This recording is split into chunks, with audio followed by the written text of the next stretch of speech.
से बदले मौत से होकर वापस आ रहे हैं।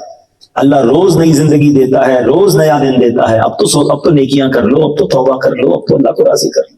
मगर एक दिन सोएंगे फिर नहीं आएंगे, हैं? एक बार आंखें बंद होंगी फिर नहीं खुलेंगी, फिर कयामत के दिन खुलेंगी। उस नींद से पहले इस जागने में कुछ काम कर लो। कहते हैं ना, जागना है जाग ले अफलाक के साए तले, जागना है जाग ले अफलाक के साए तले, हश्र तक सोता रहेगा खाक के साए तले। अभी जाग रहे हो ना, अभी कुछ अच्छे अमाल करें और सोते वक्त तो बिलखुसूस तौबा करके, वजू करके, इशा भी पढ़ ली, अल्लाह तौफीक दे तो 2 रकात सलात तो तौबा भी पढ़ ले कि मैं जा रहा हूं, अल्लाह तेरी रहमत के हवाले। मगर यहाँ इशा कजा करके फिल्में देखते देखते माज़अल्लाह कुछ लोग तो शराब के नशे में सोते हैं, ये सोचते नहीं कि अगर इसी आलम में चले गए तो अल्लाह को क्या मुंह दिखाएंगे। अभी थोड़े दिनों पहले तो तुर्किया का ज़लज़ला आया ना, देखा होगा आपने। आपको पता है ज़लज़ला कितने बजे आया था? सुबह 4:17 पर। दुनिया में बड़े ज़लज़ले आए, उसकी वीडियोस भी मौजूद हैं। कभी दिन में आए, शाम में आए, लोग रोड पर थे, बाहर थे। बहुत सारे लोग बच जाते हैं जो रोड पर होते हैं, बिल्डिंग वाले मर जाते हैं। मगर यहाँ तो 99% लोग घर में थे, सारे बिस्तर पर थे और सोते सोते ही चले गए। हजारों लाखों लोग चले गए, हजारों लाखों लोग माजूर हो गए, बेघर हो गए। तो कभी हम भी सोएंगे तो पता नहीं उठेंगे नहीं उठेंगे। तो प्लीज अपनी आखिरत की फिक्र कीजिए और वो अमाल कीजिए कि जिन अमाल से फरिश्ते करीब आते हैं। शैतान नहीं चाहिए हमें फरिश्ते चाहिए, रहमत के फरिश्ते चाहिए। एक और अमल बताता हूँ। हजरत उसैद रज़ी अल्लाह अन्हु बड़े प्यारे साहबी हैं, और वो साहबी रसूल कहते हैं कि मैं एक बार तिलावत कुरान कर रहा था। ये भी बुखारी शरीफ की हदीस, चलो आज बुखारी शरीफ की हदीस ही सुनते रहो, मजमून हदीस का। कहते मैं एक बार तिलावत कुरान कर रहा था, घर के बाहर एक मेरा घोड़ा बंधा हुआ था। जैसे ही तिलावत करने लगा वो घोड़ा जो वो उछलने लगा, और उसी घोड़े के पास मेरा बच्चा भी छोटा सा। मुझे डर लगा कि कहीं घोड़ा बच्चे को ही ना कुचल दे। मैंने तिलावत रोकी तो वो घोड़ा काम डाउन हो गया। मैंने फिर तिलावत शुरू की, जैसे तिलावत शुरू की घोड़ा फिर उछलने लग गया। मैं फिर तिलावत रोकता, फिर घोड़ा भी काम डाउन हो जाता, रुक जाता। तीसरी बार मैंने ऐसा किया। अब जब तीसरी बार घोड़ा इतना उछला कि मुझे लगा मेरा बेटा याहिया जो है उसको घोड़ा कुचल ना डाले, तो मैं बाहर उठा और मैंने आकर अपने बच्चे को उठाने की कोशिश की। बाहर घर के बाहर जब मैं बच्चे को उठाने आया तो मैंने आसमान की तरफ नजर की, तो कहते मैंने एक बहुत बड़ा साहिबान देखा आसमान पर। बड़ा अजीब मंजर था, चिराग रोशन थे, अजब नजारा था, मैं हैरान। अब वो कहते हैं कि मैं हमारे कमरे में आ गया। अब जब कहते हैं कि जब मैं नबी पाक अलैहिस्सलाम की बारगाह में गया और आका अलैहिस्सलाम को सारा माजरा सुनाया कि हुजूर रात बड़ा अजीब मामला हुआ कि मैं कुरान पढ़ता तो घोड़ा उछलता था, और जब बच्चे को उठाने गया तो आसमान पर बड़ा अजीब मंजर था। अल्लाह अकबर। रसूल पाक फरमाते हैं कि ए उसैद, तुम जानते हो वो कौन थे? वो फरिश्ते थे जो तुम्हारी तिलावत सुनकर करीब आ गए थे। अगर तुम तिलावत कुरान जारी रखते तो सुबह तमाम लोग उन फरिश्तों को देख लेते हैं और वो उनकी नजर से पोशीदा ना होते। पता क्या चला इस वाक्य से कि तिलावत कुरान ये फरिश्तों का नुज़ूल का काम है। दुकान में आप बरकत चाहते हैं, अपने घर में बरकत चाहते हैं तो तिलावत किया करें। तिलावत कुरान ये वो काम है जो फरिश्तों को करीब लाता है। अच्छा, हमारा बड़ा अजीब मामला है, हम भी तिलावत करवाते हैं दुकान पर। जब मार्केट डाउन हो, कारोबार में मुश्किल हो, यार जरा कुरान खानी करानी है। किसकी करानी? मदरसे के बच्चे बुलवाने। अच्छा, मदरसे के बच्चे बुलवाकर दुकान में कुरान खानी हो रही, जिसकी दुकान है फिर भी वो कुरान नहीं पढ़ रहा होता। हमारे घर में कुरान खानी हो रही है, हम बैठे हुए हैं कि कुरान पढ़ना तो आता नहीं, बच्चों का काम है पढ़ना, मैं क्यों पढ़ूं? अस्तगफिरुल्लाह। ये ताल्लुक है हमारा कुरान से। हम खुद पढ़े, रोजाना एक रुकू पढ़ ले अपनी दुकान पर बैठकर। पहले तिलावत सीख लें, अपने घर में खुद पढ़े, अपने बच्चों को पढ़ाएं। यानी हम तिलावत करने भी बाहर से लोग बुलाते हैं, हम नहीं पढ़ते। ऐसा क्यों? कुरान से इतनी दूरी क्यों है? कुरान से प्यार क्यों नहीं है? कुरान पढ़ने का शौक क्यों नहीं है? हालांकि ये तो फरिश्तों के नुज़ूल वाला काम है। हमारी तो कुरान से इतनी दूरी हो गई। कोई वाकया है ना कि एक साहब ने अपने घर पर एक मौलवी साहब को बुलाया, मस्जिद के इमाम साहब को बुलाया, और बच्चों ने उनको खाना वगैरह खिलाना था। तो ड्राइंग रूम में इमाम साहब बैठे थे, खाना वगैरह पेश किया। इमाम साहब थोड़ी देर बाद चले गए तो बच्चों को याद आया कि ड्राइंग रूम में कुछ पैसे पड़े हुए थे। बड़ा ढूंढा तो पैसे ही ना मिले। अब घर वाले कहे यार इमाम साहब आए थे और तो कोई आया नहीं था, मगर इमाम साहब चोर तो नहीं है, पैसे कहाँ गए? बहरहाल अच्छी खासी रकम थी। थोड़े अरसे के बाद फिर इमाम साहब को बुलाया किसी दुआ के लिए, खाने के लिए। अब डरते डरते एक बच्चे ने पूछ लिया कि इमाम साहब वो नाराज नहीं होइएगा, वो अब लास्ट टाइम आए थे ना तो ये काफी सारे पैसे यहाँ पड़े थे, जब से वो पैसे नहीं मिल रहे। अब इमाम साहब रोना शुरू हो गए। घर वालों ने कहा नाराज ना हो, हम आप पर इल्जाम नहीं लगा रहे, हम तो सिर्फ पूछ रहे थे। कम इसने नहीं रहा तो मुझे चोर कह रहे हो, सामने कुरान पाक पड़ा था, उठा के लाओ। कुरान पाक उठा के लाए, उसका जुज़दान खोला गया, कैसे खोलो? तो उन्होंने खोला तो वो पैसे उसके अंदर रखे हुए थे।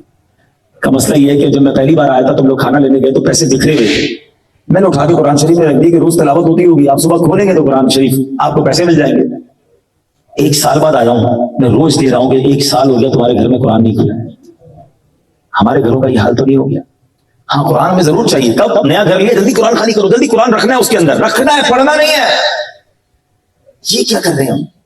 हमारे मोबाइल में सॉफ्टवेयर, गेम, पता नहीं कौन कौन सी एप्लीकेशन, वीडियो, जिस काम से ताल्लुक नहीं वो भी देख रहे हैं, हराम देख रहे हैं, मगर कुरान नहीं खोलते, कुरान नहीं पढ़ते। हालांकि ये बरकत वाला, शिफा वाला, रहमत वाला रब का कलाम।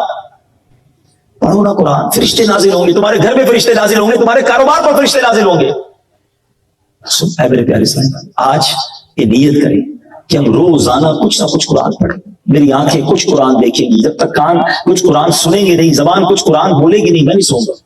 कुरान से दोस्ती करिए। आप पता है हमारे मोबाइल पर बहुत सारे सॉफ्टवेयर हैं और उसमें लिखा हुआ आता है ना ऑनलाइन कितनी देर पहले हुए थे, 10 मिनट पहले, 5 मिनट पहले। किसी का तो अभी भी ऑन होगा, देख रहा होगा, बयान में भी चैन नहीं आता, थोड़ी देर बाद निकाल रहे होते हैं, क्या देखो तो कोई मैसेज तो नहीं है। इतना मोबाइल ऑन करते हैं, लेकिन पता है जब मैं और आप मर जाएंगे ना, ये सारे सॉफ्टवेयर ऑफलाइन हो जाएंगे। लोग कहेंगे यार 3 दिन हो गए ये व्हाट्सएप पे ऑनलाइन नहीं हुआ है, फेसबुक पे ऑनलाइन नहीं हुआ, चेक तो करो गया किधर। अच्छा, ये वाकया मैं कई बार बयान करता हूं, एक बार मेरे साथ ही हो गया। हुआ ये कि एक साहब थे कारोबारी और उनकी कोई अमानत मेरे पास थी, उनकी कोई फाइल थी मेरे पास और पुरानी फाइल थी, मैं भी भूल गया था। तफाक ऑफिस की सफाई की तो फाइल निकल आई। अरे मैंने कहा ये तो उनकी फाइल है, उनको देना चाहिए, कई साल पुरानी फाइल है। तो मैंने उसका नंबर मिलाया तो फोन नंबर बंद, मेरे पास सिर्फ फोन नंबर ही था। मैंने कहा कैसे ढूंढूं? मैंने कहा हर बंदा सोशल मीडिया पे होता है, इसका नाम डालते हैं। मैंने सोशल मीडिया में नाम डाला, उनका अकाउंट सामने आ गया। मैं उसको चेक करता रहा तो वो 1 साल से ऑनलाइन नहीं थे। 1 साल पहले उन्होंने पोस्ट किया था, 1 साल से वो ऑनलाइन नहीं थे। मैंने कहा ये 1 साल से ऑनलाइन नहीं है, या तो बड़ा अच्छा आदमी है, सोशल मीडिया छोड़ दिया है, या अल्लाह खैर करे। मैं उसकी प्रोफाइल में गया, उसमें प्रोफाइल में उसके बच्चे का सोशल अकाउंट था। मैंने उसको क्लिक किया, उस बच्चे का अकाउंट खुल गया। मैंने उस बच्चे के अकाउंट पर लिखा कि मुझे आपके अब्बू से बात करनी है और मेरे पास एक अमानत है, आप मुझे इस नंबर पर कॉल करें। दूसरे दिन मुझे फोन आया, मैंने कहा आपके अब्बू कहाँ है? अब्बू का 1 साल पहले इंतकाल हो गया। आप यकीन करें, जो मैं बयान में कहा करता था ना, वो प्रैक्टिकली मेरे सामने आया कि ऑफलाइन जब हमने पोस्ट लगाना छोड़ी, इंग्लिश बंदा गया, यानी जो ऑनलाइन नहीं है वो गया। इसका मतलब क्या हुआ कि मेरे सारे सॉफ्टवेयर ऑफलाइन हो जाएंगे जो मैं रोज खोलता हूं। आपको पता है कुरान कब्र में भी ऑनलाइन होगा। ये वो सॉफ्टवेयर है जो मेरे साथ कब्र में जाएगा और ये कब्र में नूर का काम करेगा, कब्र में शफाअत का काम करेगा। मगर सब सॉफ्टवेयर खुलते हैं, कुरान नहीं खुलता है। सोचिए आप, हदीस पाक में आता है सूरह मुल्क ये कब्र में अजाब से बचाने वाली सूरत है, अगर कौन पढ़ता है। प्लीज मेरे प्यारे भाइयों, कारोबार चलता रहेगा, सब होता रहेगा, कुरान मत छोड़ो। कुरान खुद भी पढ़ो, अपने बच्चों को भी सिखाएं। अल्लाह सलामत रखे दावत इस्लामी वालों को। कितना शानदार निजाम है दावत इस्लामी ने। मदरसे बच्चों के बनाए, बड़ों के मदरसे बनाए, मार्केटों में मदरसे बनाए, मस्जिदों में मदरसे लगा दिए कि यार बड़े लोग बड़ों के साथ पढ़ लें, बच्चे बच्चों के साथ पढ़ें, बच्चियां बच्चियों के साथ पढ़ लें। अच्छा जनाब मदरसे में नहीं आ सकते तो ऑनलाइन पढ़ लें, मगर पढ़े जरूर। मगर फिर भी हम ना पढ़ें, फिर भी हमारे मखारिज ठीक नहीं, फिर भी हमारे पास कुरान पढ़ने का टाइम नहीं, तो ऐसा ना करें। तो इंशाल्लाह नियत कर लें कि अब हम इंशाल्लाह रोजाना कुरान पढ़ेंगे इंशाल्लाह। चले एक और अमल, फरिश्तों के नाजिल होने वाला अमल। अल्लाह अकबर। आपको पता है एक मकाम है जहां हर वक्त फरिश्ते ही फरिश्ते हैं। अल्लाह उधर जाने की तौफीक अता फरमाए। मेरे आका का रोजा है जहां 70,000 फरिश्ते सुबह और 70,000 शाम हाजिरी देते हैं। आए हाय अल्लाह उस मकाम पर बार बार जाना नसीब फरमाए। जब बंदा उधर होता है ना तो गोया फरिश्तों के दरमियान होता है।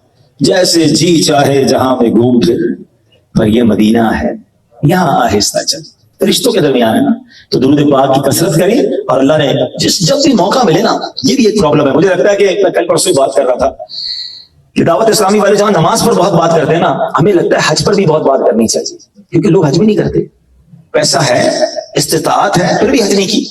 आपको पता है हज अगर इस्तिताअत के बावजूद कोई नहीं करता उसकी सजा क्या है? प्यारे आका अलैहिस्सलाम फरमाते हैं कि मुझे कोई गरज नहीं, अगर कोई इस्तिताअत के बावजूद हज ना करे तो मुझे कोई परवाह नहीं, वो ईसाई होकर मरे या यहूदी होकर मरे, यानी उसके ईमान पर खात्मा ना होने का खौफ है। अल्लाह ने आपको दिया है और आपने हज नहीं किया तो पहले हज करें। तो इंशाल्लाह जब हज करेंगे मदीने भी जाएंगे इंशाल्लाह, और अल्लाह ने चाहा तो आका की बारगाह में हाजिरी देंगे तो वहां 70,000 फरिश्ते हर वक्त मौजूद होते हैं। अच्छा हज करेंगे इंशाल्लाह। जिन्होंने हज नहीं किया वो जरूर हज करें, और जिन्होंने कर लिया वो भी करें। और अल्लाह से दुआ करते हैं अल्लाह इसी साल हम सबको हज नसीब फरमाए। तड़प होनी चाहिए मक्के जाने की, मदीने जाने की। इससे अच्छी जगह कौन सी है? हम गुनाहगारों के तो वहां गुनाह माफ हो जाते हैं ना, ہیں جس کو موقع مل جائے تو وہ بار بار مدینے جائے. ساری دنیا گھومتے لوگ مدینہ نہیں دیکھتے. حالانکہ نبی پاک فرماتے ہیں من زار قبر